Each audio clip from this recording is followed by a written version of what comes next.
Contrato de gaveta, ele tem validade? Ele é um crime? Como que faz? Ele é registrado em cartório? Bom, se você tem essas dúvidas, e eu estou descendo, eu vou te explicar tudo sobre contratos de gaveta aqui nesse vídeo. Então, assista até o final para que a gente possa te trazer soluções jurídicas para o seu caso.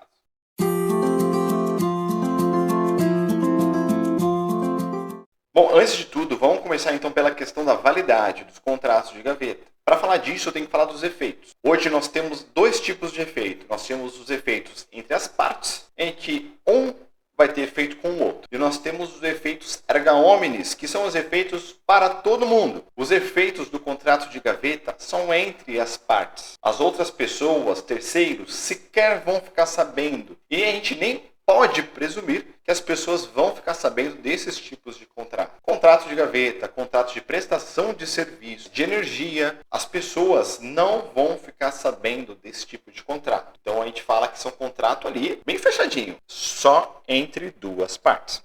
Aí nós temos outros tipos de efeito, que são os efeitos erga omnes, como se você fosse lá na praça da sua cidade, pegasse o megafone e estivesse falando: olha pessoal, eu estou aqui para comunicar que eu estou vendendo tomate. Tomate na minha casa. Não, brincadeira. É como se você estivesse indo lá e falar para todo mundo: olha gente, eu estou vendendo minha casa para fulano de tal e ninguém vai poder falar nada porque é meu e eu vou vender. É como se todo mundo estivesse sabendo, ou pelo menos deveria estar sabendo, porque é uma informação pública. E é assim que a gente distingue entre um contrato de gaveta para um contrato com escritura pública. O contrato de gaveta, ele tem um efeito entre partes. Já a escritura pública tem um efeito erga omnes, que é um efeito para todo mundo. Presume-se que todos, inclusive aqueles que é todes, vão ficar sabendo do seu contrato. E quando que a gente verifica isso? Por exemplo, quando você tem lá uma casa que você tem a propriedade dela, está lá registrado no cartório, você tem escritura pública. O efeito daquela escritura pública é para todos. Ninguém vai poder chegar falando para você ou para o juiz que a casa não é sua, porque está lá registrado no cartório. O contrato de gaveta ninguém está sabendo. É como se fosse lá no escurinho do cinema, ninguém vendo, bem assim, bem sensual. Bom, eu espero que esteja ficado claro essa questão dos efeitos. E aí que vem a diferença da posse e propriedade. O contrato de gaveta, você vai estar transferindo a posse do bem. Uma ideia de posse também são aqueles contratos de aluguel ou aluguéis. Os contratos de aluguéis, você está dispondo da posse do imóvel. Só que, claro, através de um contrato. Ela não vai poder pedir um uso capião nesse tipo de contrato. Mas é só para você pegar a ideia. É um contrato entre partes, não é todo mundo que vai ficar sabendo, só quem está ali fazendo o negócio. E você está ali dispondo da posse do bem. Então é um tipo de contrato de gaveta. E a posse é só para a pessoa morar, tá na posse, igual eu. Tá vendo essa caneta? Essa caneta, ela está na minha posse. Ela pode ter um outro dono. Pode ser dono de quem? Quem que é o dono? O dono aqui da CIS. Acho que é da CIS, né? Ah, vocês não vão ver mesmo. Bom, o proprietário dessa caneta é a CIS, ou o CIS, não sei. Então o CIS é o proprietário. Só que eu estou na posse. Se eu passar muito tempo na posse dessa caneta, sem a CIS falar nada, eu posso reivindicar a propriedade. Aí, eu vou ter, além da posse, o direito de vender. Eu vou ter o direito de reaver se alguém tiver roubado de mim. Você vê, o que eu posso fazer com o direito de propriedade? Eu posso reaver essa caneta se alguém me roubar. Eu posso vender. Eu posso alugar. Eu posso fazer muitas coisas com essa caneta, desde que não seja ilegal. Por exemplo, eu não posso matar alguém com essa caneta ou agredir alguém com essa caneta, porque é ilegal. Mas eu tendo a propriedade dela, eu posso fazer muita coisa. Mas a posse que eu adquiri no contrato de gaveta, eu não posso fazer muita coisa. Eu posso passar a posse dela para outra pessoa com outro contrato de gaveta.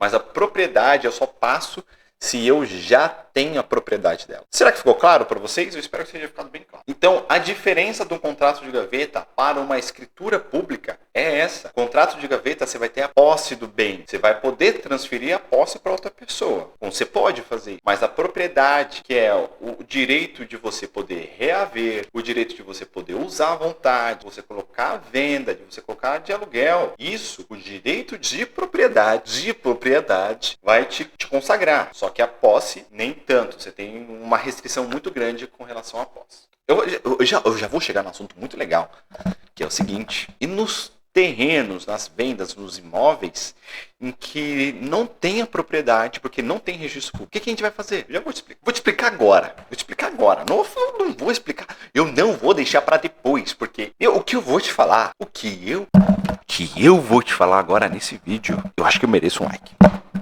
Vamos lá. Você já sabe qual a diferença entre posse e propriedade sobre uma escritura pública e um contrato de gaveta. E você sabe os efeitos de cada um deles. Mas e quando um terreno, um bem imóvel, ele já nasce de uma posse? Por exemplo, é um terreno de invasão ou um terreno que não tem registro no cartório de imóveis.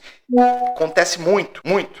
O que eu tenho que fazer? Claro, esse tipo de terreno, esse tipo de imóvel, você só vai conseguir transferir ele, vendê-lo para outra pessoa com um contrato de gaveta. Mas o ideal, primeiro de tudo, da onde que veio esse imóvel? Se você tiver o nome das pessoas que compraram esse imóvel antes, todos, um por um, coloque no seu contrato o nome fulano de tal, adquiriu o terreno dessa forma, que vendeu para fulano de tal, que vendeu para fulano de tal, que vendeu para fulano de tal, até chegar em você. Se você tiver a cópia desses contratos, meu amigo, beleza, você já tem ali, uma garantia muito boa de como aquele terreno, aquela posse, aquela casa foi parar na sua mão, tá? Isso é muito bom para você fazer um contrato muito bem feito, muito bem elaborado. E a garantia?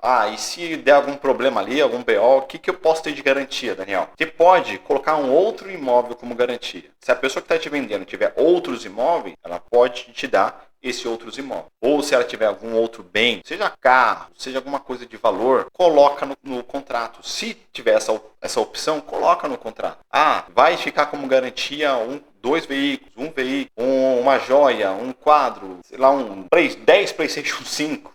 Vai que. É uma garantia, tem um valor. É um bem que você consegue liquidá-lo e trazer como garantia. Você pode adotar outros tipos de garantia. E se eu pegar esse contrato de gaveta e registrar ele em cartório? Vai lá e eu reconhecer firma. Vale como escritura pública? Ele não vale como escritura pública. Porque uma escritura pública, ela é confeccionada pelo cartório de títulos e notas e protesto. Tá?